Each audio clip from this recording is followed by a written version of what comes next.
o exame físico e inspeção visual, que por muito tempo eu aprendi e fiz de uma forma errada, pulando essa etapa.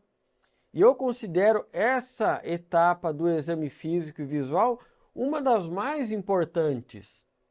Porque conforme a gente vai observar o cavalo, a sua postura, simetrias e assimetrias, avaliar o cavalo desde o quê? Desde a face, do focinho, da expressão facial desse cavalo, até a qualidade da pelagem, de cascos, a sua forma, se está uma forma atlética, se está uma forma de cavalos com sobrepeso ou com obesidade, tudo isso influencia no meu entendimento do caso.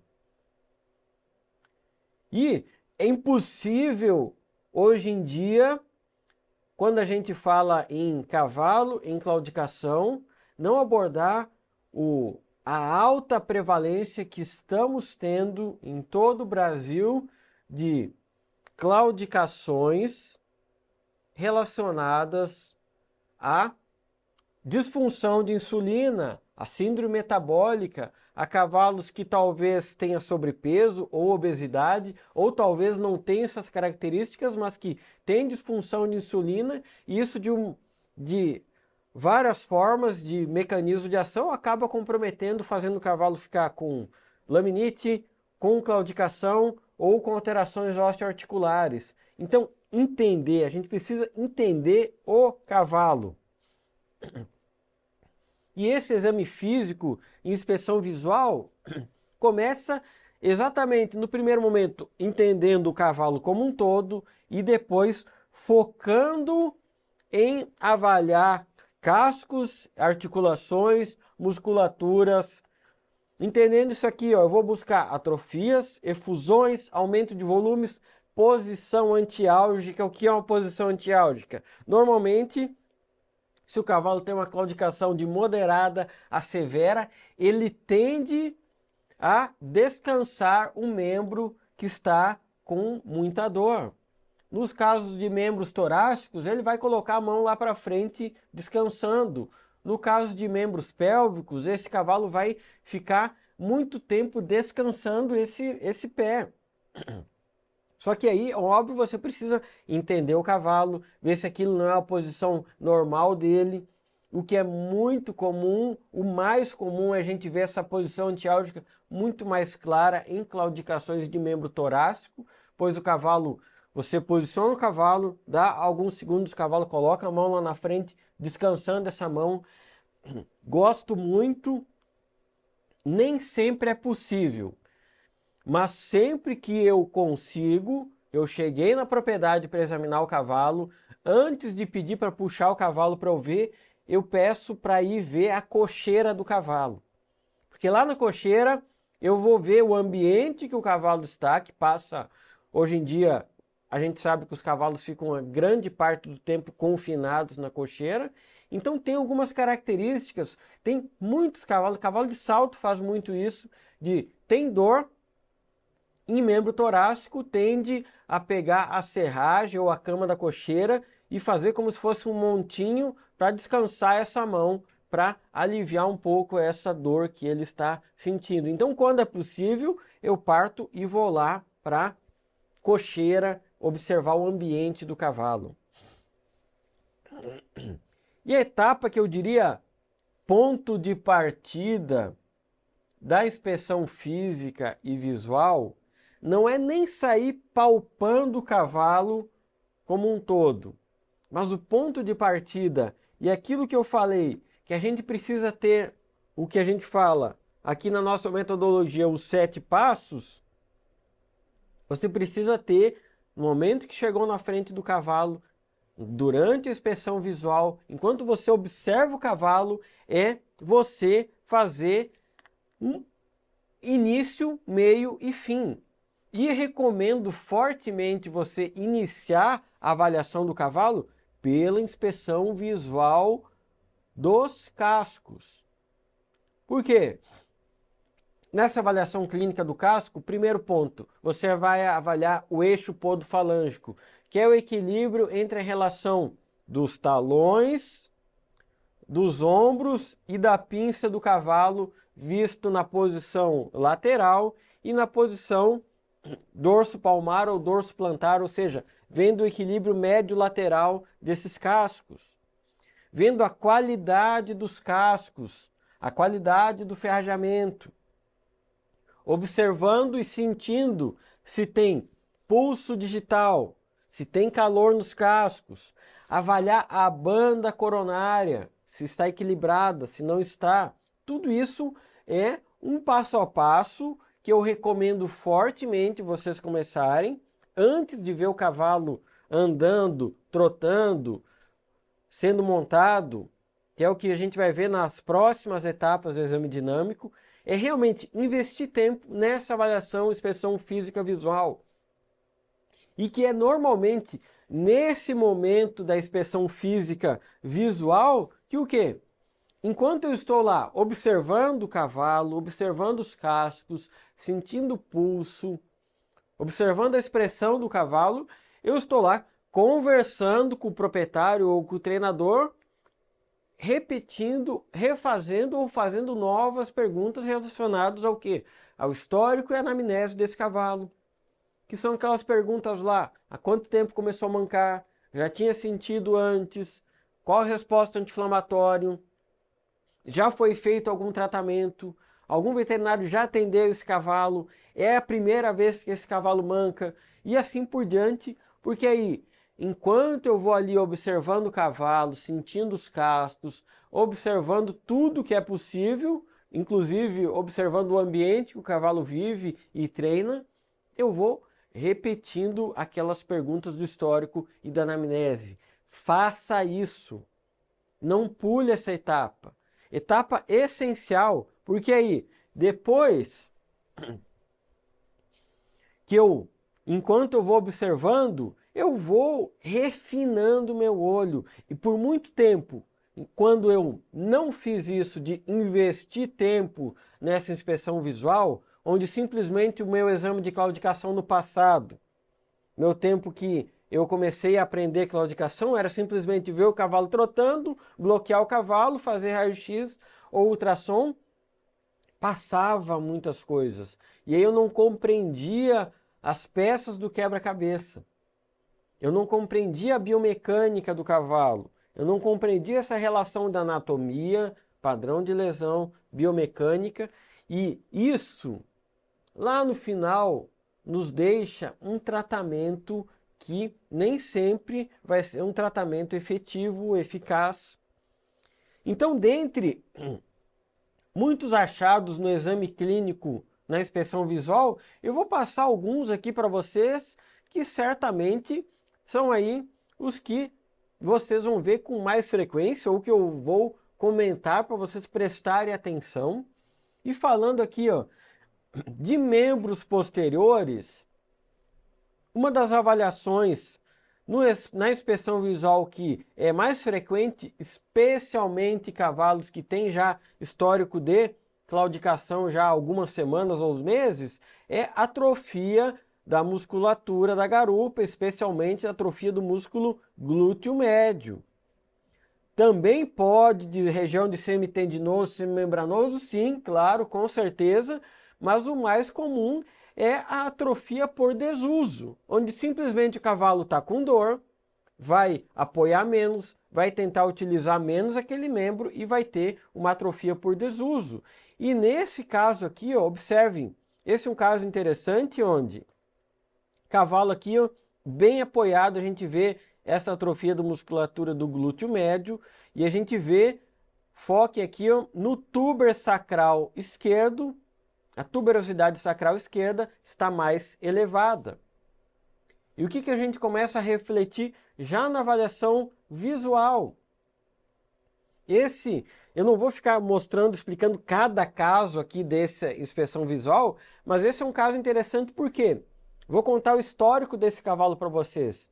É um cavalo decorrida por o sangue inglês, de 3 anos de idade, que havia competido algumas provas importantes, sempre foi muito bem colocado. Na última prova que ele havia feito não foi bem, ele não chegou a mancar, não chegou a mostrar nada de claudicação, mas no trabalho, no treino dele, ele não via desenvolvendo o tempo que o treinador dele havia nos últimos meses ou semanas. E aí o que eles notaram já de cara era essa atrofia muscular aqui na garupa no lado direito. Bom, então o histórico é esse. Cavalo de corrida, apesar de não ter mancado, apareceu com essa atrofia na musculatura do lado direito. Pegando a prevalência de lesões, eu sei que cavalos de corrida têm uma alta prevalência do que? De fraturas de estresse, inclusive na região da pelve, na asa do ilho. Então, é claro que eu vou cumprir todas as etapas do meu exame de claudicação, que é o que vocês vão ver aqui. Mas, vendo essa atrofia, parte do meu exame, em algum momento, eu vou precisar confirmar ou descartar que esse cavalo possa ter alguma fratura ou alguma avulsão muscular severa nessa região da garupa. E nessa situação aqui, em algum momento, eu vou postar na plataforma esse caso aqui, uma fratura na asa do ilho. Então, já na inspeção visual, eu vi, eu não sabia que era fratura da asa do ilho, mas eu entendo a prevalência e eu sei que em dado momento do meu exame locomotor eu vou precisar confirmar ou descartar isso. Efusões articulares. Então, por isso, o cavalo sempre bem parado. Nessa situação aqui a gente vê uma efusão que não é tão comum, que é no recesso, no aspecto medial aqui, e o que a gente tem aqui? A região da bainha tendínea. Então, não é tão comum, mas como que eu vi isso? Simplesmente porque exame de claudicação. Grande parte da nossa avaliação física, dinâmica, de imagem, inclusive raio-x e ultrassom, é baseada no quê? Na comparação, no critério de comparação. Pé esquerdo com pé direita, mão esquerda com mão direita, e assim sucessivamente no cavalo como um todo. Então, como eu sei que esse aumento de volume no aspecto aqui proximal da bainha tendínea do posterior direito é aumento de volume ou não? Porque, comparando com o pé esquerdo, eu não vejo isso. Outros tipos aqui de aumento de volume, muito comum em cavalos que tenham osteoartrite intertársica distal, é você comparando pé direito com pé esquerdo, como por exemplo a gente vê um leve aumento de volume nesse aspecto medial. Outra atrofia ou padrão comum a gente vê aqui, atrofia no glúteo médio esquerdo em comparação ao direito, como nessa situação aqui, pé esquerdo, muita atrofia do glúteo médio em comparação ao pé direito. E assim por diante, várias situações. Por exemplo, aqui, avaliando a região fêmuro-tíbio patelar desse potro. Eu vejo esse aumento de volume aqui, exatamente na região do osso da patela, do osso da rótula. Outro potro, observando aqui, recessos articulares, recesso fêmuro-tibial medial, recesso parapatelar, recesso fêmuro-tibial lateral. Como que eu sei que é aumentado ou não? Conhecendo a anatomia do cavalo, comparando com o membro contralateral. Ah, Júlio, mas eu ainda estou estudando anatomia. Eu também, eu sigo estudando diariamente a anatomia, mas eu sei que o meu melhor critério de comparação é o próprio cavalo, é o próprio animal. Então, qualquer aumento de volume, atrofia, efusão, são critérios importantes. Como, por exemplo, aqui, eu vejo aumento de volume no aspecto medial da articulação tibiotársica, tanto no pé direito quanto no pé esquerdo, de uma potra de 1 ano e meio, quase 2 anos. O que isso pode ser? Aí eu volto lá por quê? O critério de diagnóstico diferencial. Porque aí aqui, ó, antes de ver o cavalo no exame dinâmico, eu já coloco lá no meu diagnóstico diferencial, eu já vou refletir algumas possíveis lesões que, de novo, eu vou precisar confirmar ou descartar. Isto é trabalhar com aquele padrão que talvez você já tenha escutado. A clínica é soberana. Mas a avaliação clínica só é soberana se você raciocinar esses padrões. Outro aumento de volume, muito comum. Veja esse aumento de volume no aspecto palmar do metacarpo. Isso independente da raça. Mas vou citar aí, ó, cavalo de salto. Saltou e no dia seguinte apareceu com esse aumento de volume. Quais são os possíveis diagnósticos? Sem nem mesmo eu botar a mão no cavalo, eu tenho certeza que eu vou precisar confirmar o quê? Tendinopatia, lesão de tendão flexor digital superficial, talvez tendão flexor digital profundo, talvez check distal. São as mais comuns. Por quê? Como eu vejo aqui nessa foto, está todo o metacarpo aqui, ó, com edema, com aumento de volume. Ah, Júlio, mas pode ser somente uma dermatite da região da pele? Pode ser, não tem dúvida, e inclusive é relativamente comum. Mas dentre os meus diagnósticos eu vou precisar confirmar ou descartar. Número 1, quando eu vejo aumento de volume palmar no metacarpo, principalmente, é lesão do tendão flexor digital superficial, que é o que tem o maior índice, a maior prevalência de lesões na grande maioria das raças. E vamos lá. Vejam o cavalo como um todo, sempre critério comparativo. Observem aqui, ó, aumento de volume na região proximal, região da nuca aqui, ó, entre C1 e C2, lado direito, lado esquerdo. Musculatura do pescoço. Avaliem cavalos que possam ter alterações cervicais, alterações de ombro, até mesmo alterações podotrocleares, tendem a ter atrofia ou na região do pescoço ou a região da escápula humeral, na região da musculatura peitoral. Então são critérios essenciais. Por isso, se você vê o cavalo, tá mancando, e sair puxando o cavalo, pedir para o cara sair trotando, marchando, galopando, rodando na guia, você não vai, talvez, conseguir visualizar tão bem esses critérios como nesse caso aqui, ó. Aonde na avaliação visual, no lado direito já via, e aí faço uma inspeção melhor, vejo esse aumento de volume entre C1 e C2, e é um potro com histórico de ter aí caído enquanto estava amarrado num cabresto.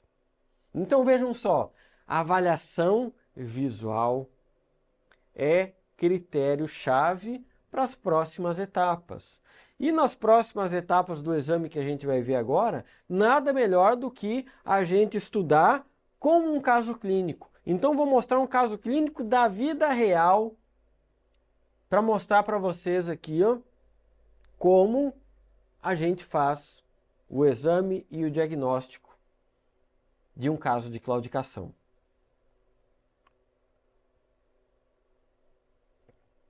Bom, aqui era o animal, manga larga marchador, 6 anos, fêmea, estava competindo em alto nível, provas de marcha, e ao menos nas últimas semanas, ou provavelmente nos últimos meses, não tinha nenhum histórico de claudicação. Eu sei, quem trabalha com cavalo atleta aí, principalmente cavalos que estão em competição, nem sempre a gente vai conseguir puxar toda a ficha do cavalo do que aconteceu, por exemplo, há 2 anos atrás. Nem sempre isso é possível, porque talvez mudou o treinador, mudou o dono, foi vendido, mudou o veterinário, mas eu tento trazer as histórias que já aconteceram com esse animal, mas ao menos até onde eu sabia, não havia mancado, ao menos nos últimos tempos, histórico, claudicação repentina, ou seja, não é aquele animal que já sabidamente tem algum grau de claudicação discreto e conforme trabalha aumenta, dá anti-inflamatório para, não é isso. O que é muito comum, inclusive isso, para você perguntar durante a avaliação lá do histórico. Muitos cavalos a gente atende tem isso. Ah, manca um pouco, dou anti-inflamatório, segue trabalhando, vai para a prova, quando volto dou mais um pouco de anti-inflamatório, mas não era nesse caso. Nesse caso, sem melhora nenhuma após anti-inflamatórios não esteroidais. Cheguei lá, vocês já vão ver na sequência o padrão de claudicação, mas na inspeção visual não tinha efusão, não tinha aumento de volume, não tinha pulso digital, não tinha nenhuma alteração. E aqui, ó, vocês vão ver que durante o exame a gente tá o quê? Primeira coisa, limpei os cascos. Que às vezes a gente esquece de limpar os cascos quando vê o cavalo tá mancando por alguma infiltração na ranilha, alguma broca que é simples de resolver. Então o que eu estou fazendo? Pinçando o casco, primeiro da mão direita, depois da mão esquerda, para tentar entender se tem alguma dor importante e pinçamento, zero dor, nenhum achado importante. Vou observando, vejo se tem pulso, se tem calor, nenhum achado.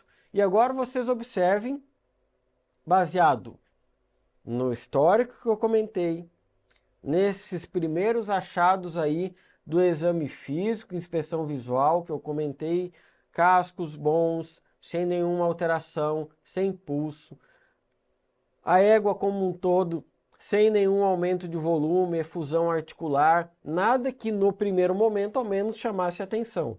E aí, o que eu vejo? Esse grau de claudicação.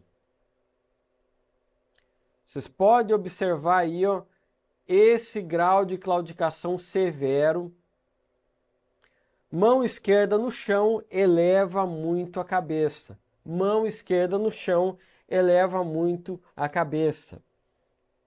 Antes de eu partir aí, ó, para comentar a sequência da próxima etapa, sem sombra de dúvida, essa é uma claudicação severa. Por que uma claudicação severa?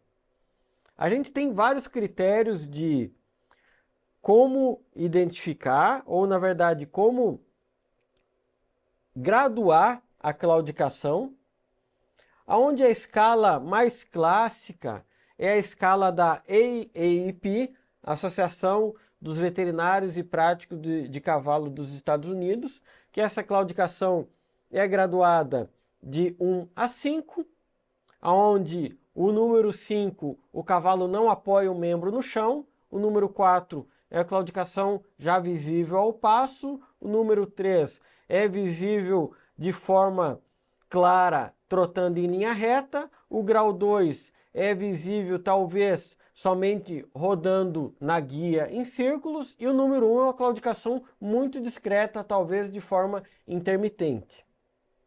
Outras claudicações, formas de graduar, é uma forma que eu tenho utilizado nos últimos tempos, porque é um critério que eu acho muito mais simples quando eu converso com outros colegas veterinários, ou que eu passo até mesmo para o proprietário, que é basear a claudicação em grau leve, grau moderado e grau severo. Esse caso, como vocês podem ver, a égua sai num grau severo, ao passo, muita dificuldade em girar, principalmente girar em cima da mão esquerda, que é a mão que mais dói. Então, grau severo. Tem outras escalas de graduação, uma utilizada pela BIVA, que é a Associação dos Veterinários da Inglaterra, na verdade da Grã-Bretanha, que é de 1 a 10, onde especifica mais as graduações de claudicação, mas diria que uma forma mais fácil para vocês compreenderem é vocês classificarem aí, ó, ou leve, moderado, severa, ou pela escala DIP de 1 a 5. Bom, eu fiz a inspeção visual lá inicial, que eu comentei para vocês, palpei cascos, senti se havia alguma alteração ou não. Qual é a próxima etapa do exame? É o exame dinâmico, que vocês já iniciaram a ver esse exame dinâmico, mas antes de eu partir para mostrar todo o exame dinâmico dessa égua, que o exame dinâmico é a nossa terceira etapa